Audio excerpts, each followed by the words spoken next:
Welcome to the Quipster Film Review Podcast. My name is Vince Leo. I am the film critic for the website Quipster.net. Thanks for listening. I hope that you enjoy the review you're about to hear.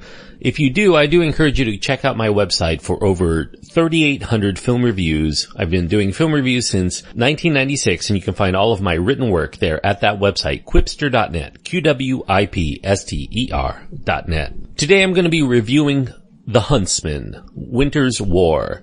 It's an adventure/fantasy/action film. It's PG-13 rated because of fantasy, action, violence, and some sensuality. The runtime is 1 hour and 54 minutes. Returning to the cast, Chris Hemsworth and Charlize Theron, with newcomers Emily Blunt and Jessica Chastain. Nick Frost also returns, along with Rob Brydon, Sheridan Smith, and Alexandra Roach. The director is Cedric Nicholas Troyan, and the screenplay is by Evan Spiliotopoulos and Craig Mazin. The Huntsman, Winter's War joins the unenviable ranks of such films as Red 2 and London is Falling, among others. This is a sequel that no one wanted to a modest hit, but it gets made anyway because the cast of the original film had signed contracts to retain their services if a follow-up is made within a certain number of years. Despite not making its money back domestically, Snow White and the Huntsman made $155 million, but it did it on a $170 million budget in the US. The worldwide box office kicked in another $241 million to its final total, and that led Universal to think that slashing the sequel's budget to $115 million, so significantly less than the original film, that might lead to a healthy profit, especially given the kind of star power that they have on hand with Chris Hemsworth and Charlize Theron, plus the additions of quality actresses like Emily Blunt and Jessica Chastain, who was contractually obligated to appear in the film, and who counteract the absence of Kristen Stewart, who raised quite a ruckus for the studio with her much-publicized affair with the Snow White and the Huntsman director Rupert Sanders, who was also not asked to return. Universal claims that that was not the reason why she didn't return, but I can't really think of a good other reason, especially given the story is compromised quite a bit with her absence. In Universal's eyes, nevertheless, this is a check that's waiting to be cashed with a defined expiration date, so they're rolling the dice here that enough people are out there to make it worthwhile, especially with this quality of cast. Now, having already made Snow White into a warrior queen in Snow White and the Huntsman, the creative minds behind this series so far have decided to move on without Snow White by crafting a film that is about 1/3 prequel and 2/3 sequel. There are fleeting references to the first film. Snow White's mentioned in the movie, and a body double is shown in one particular scene, but Snow White's basically shuffled to the sidelines in what I consider to be a completely unsatisfying plot contrivance that negates the happily ever after ending of the first film. The Huntsman, Winter's War is truly an attempt from a studio to peddle a product more so than something born out of a director or screenwriter's unique vision. And there's no more evidence of that than the fact that Universal gave the entire property to Snow White and the Huntsman's visual effects artist. He's a first-time feature director, Cedric Nicholas Troyan. He's brought in here to try to deliver all of the spectacle and do so at a more modest budget. Now, as far as the story goes, from the first third of the film, which is the prequel part, we find that the wicked Queen Ravenna has a sister named Freya. Freya is a more benevolent, at least at first, younger sibling who is seemingly always in her eldest sister's shadow. Freya ends up in an affair with a handsome duke who is betrothed to another. She soon has his child, but instead of starting a new life with her, the Duke ends up destroying their future by killing the baby. In the resultant grief that Freya feels at the deplorable act, this brings out latent superpowers within her to control the forces of cold and ice from within her body and to project them outward. And she uses these forces to not only get revenge, but once leaving to form her own kingdom up north, she also aims to make use of the children of the land to raise and to train, not only to fight for her as her huntsmen, who for whatever reason don't really hunt, so I don't know how they got the name, but she also forbids them the dreaded thing that she was denied in life, through the cowardly actions of her ex, and that is love. They are not allowed to feel any love for anybody else. Now, two of the children in her Huntsman training regime are named Eric and Sarah. Not only are Eric and Sarah her best warriors, but they also are secretly, of course, in love with each other, knowing that they can never really live an open life together as lovers. Eric and Sarah, who are now grown and played by Chris Hemsworth and Jessica Chastain, they vow to leave their responsibilities and start a life together on their own, but Freya catches wind and forces a wedge, quite literally, between the would-be couple. From there, we have to presume come the events of Snow White and her battle with Ravenna, who ends up mortally defeated from the first film, and the rest of the film continues with Eric's story as he goes on the quest to eventually to try to look for the magic mirror, and that leads him to also discover that many things that he believed to be true were merely deceptions, and many things he believed to be dead are really not. So I won't really spoil anything more on this regard, even though the trailer tells you a lot more. As with Snow White and the Huntsman Winter's War is not only a continuation of that dark fairy tale adventure, but it's also a continuation of the liberal lifting of other fantasy properties. They cobbled together an amalgam of the genre's greatest hits.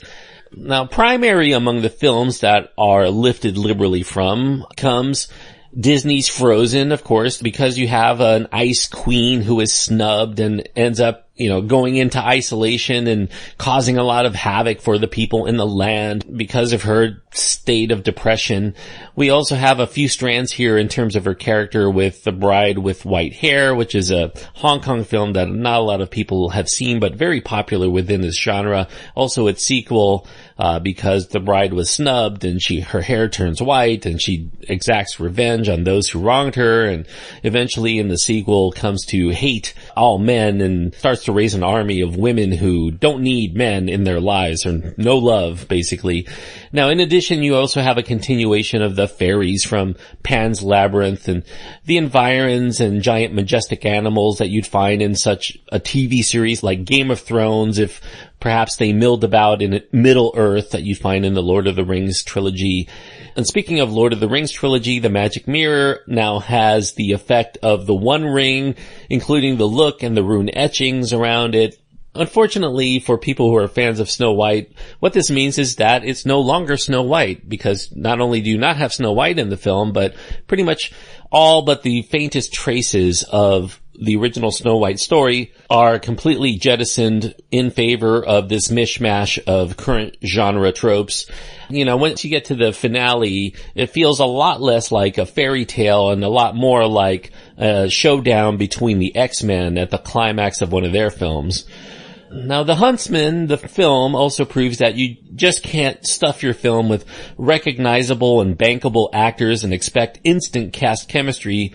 All four main players, they're all excellent in their own regard, and they're adequate in playing their respective roles given how mediocre the lines that are given to them. The best that we can say is that they don't completely embarrass themselves. 3 of the 4 main actors are told to deliver their lines in accents that they don't really have good mastery of. I don't even know that Eric the Huntsman's accent is even consistent with the first film here either. But there are no mesmerizing moments between any of these actors. So given you have these really great thespians in the middle of the film, you want them to interact with each other and actually elevate each other, but they all seem to be doing their own thing. In one instance, you have this blossoming romance with Eric and Sarah ends up, being his one true love in life, which kind of negates the the true love's kiss at the end of Snow White and the Huntsman, I suppose. Hemsworth and Chastain are certainly charismatic actors in their own right. They're attractive enough to buy as worthy of a kind of smoldering love scene, but in this film they come across a little bit too much like a brother and sister and not enough like lovers, to the point where they never become two people who we might anxiously want to see come together as lovers. I suppose this is what happens when Academy Award caliber actors are given lines that were penned by Evan Spiliotopoulos, who was the screenwriter for the most part of a whole slew of Disney straight-to-video sequels, including including such classics as The Lion King 1.5. Did you see that one? Or Cinderella 3, Twist in Time. Also brought in to help with the screenplay for comic relief is Craig Mazin, who is the jokester who helped pen pretty forgettable and pretty awful movies like Superhero Movie and Scary Movie 3 and 4 and Hangover 2 and 3, not considered anywhere near the best of those series. Now, given the jocular nature of Hemsworth's delivery and of his dwarf cohorts, there's a quartet of dwarves in this film who resemble, I guess, the hobbits from the Lord of the Rings trilogy, but they are given really snarky banter like you would find in The Princess Bride, further continuing the lifting of other fantasy properties. You would think that Sarah, played here by Jessica Chastain, would be attracted to the kind of personality that Hemsworth is giving here, that fun and frivolous potential partner she has, but she seems as oblivious to his sense of humor throughout this film, and she chooses to instead love him because I guess they like to engage in battles together. They don't really have a lot of good comic banter, but they do have a lot of, I guess, physical presence among each other, so it doesn't seem romantic, but that's what we get here. That's also why we don't really feel that chemistry, I suppose. Now, meanwhile, on the other side of the spectrum, the two sisters, played by Charlize Theron and Emily Blunt, they seem like they barely know one another beyond the couple of scenes that they have together where they either play chess or just kind of mill about without any real direction. It makes their scenes lose whatever sadness or poignancy that could have been had there when it's time for the proverbial chips to fall where they may. I would say if there's a hint here, maybe I should write a note to Hollywood to say that if you're going to make a film in which love conquers all, that old Latin phrase, if you're going to make that a theme of your film, it should at least have one character or one scene worthy of us in the audience feeling an emotion at some point. Nevertheless, it's a perfunctory narrative device. It doesn't really have any meaning because the film in the end really is kind of meaningless. Liam Neeson's brought in here. He's uncredited, but he narrates the film. Reasons are unknown, probably like everybody else, a contractual obligation, I suppose. He doesn't appear at all in front of the camera as any kind of character, so it's a little distracting to hear his voice. It's very distinct, so you always know it's Liam Neeson. You wonder why he's there. And you also wonder why he's telling us things that the film really should have been showing us instead. Now, after all of this, what's left is more or less what the original kind of had, which is eye candy. There are a lot of really impressive special effects. The costumes are gorgeous. The hairstyle, the makeup, all lavish and beautiful. The choreography of the action is very energetic. You can't always tell what's going on, but it always seems like there's a lot going on. The actors, of course, are beautiful. All of these sumptuous things are filling the screen. It's a veritable feast for the eyes, even if there's really not a lot for the heart or the soul to consume. It's a film that at once seems to be playing for a variety of potential audiences, given how many other popular properties it's lifting from, but it's not in any sort of fashion where it might adequately satisfy any specific audience. That's kind of a shame, especially for fans of the first film who not only would want to see Snow White return, and they're not going to get that here, but at the very least, if Snow White's not going to be here, the fans of the first film probably didn't want to see that story arc that they came to know and become fond of completely become unraveled within seconds in this story. And it basically negates any goodwill that you have toward the first film if you're going to believe this one. Now, with the existing fan base disappointed and no new fans probably climbing aboard this one, perhaps once and for all, this will be the end of this series. Then again, if we've learned anything from this franchise thus far, it's that just because you think you've seen the last of a character doesn't mean you will, and especially if there's going to be another proverbial check on the table that's waiting to be cashed. And as I always say when it comes to cash grabs, you don't have to make sense if you're making dollars instead. 2.5 stars goes to The Huntsman, Winter's War, and 2.5 stars on my scale means that it had the tools, it had the talent to be a worthwhile film, but it falls short, despite a lot of promising aspects to it, from being something I could wholeheartedly recommend to anyone because of that lack of being able to get it all together and deliver. You have a great cast here. It's a beautiful looking movie.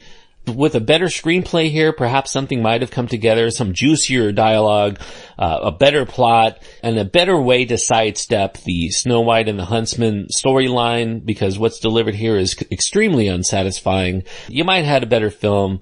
So, thank you everyone for listening. I hope that you enjoyed the review. If you haven't done so already, I do encourage you to click the subscribe button because I do deliver reviews of most of the major releases throughout the course of the year, as well as smaller films, independent films, films that are going straight to VOD, whatever strikes my fancy and whatever I think that you, as the audience, might want to hear. You can also write to me directly and let me know some of those movies that you think that you'd like to hear me review. You can go to my website to find my contact information as well as links to my Twitter feed and my Facebook page. All of those are adequate ways in order to get in touch with me. You can go to quipster.net, QWIPSTER.net. Until next time, thanks everyone for listening, and I hope that you enjoy your time anytime you get to go to the movies.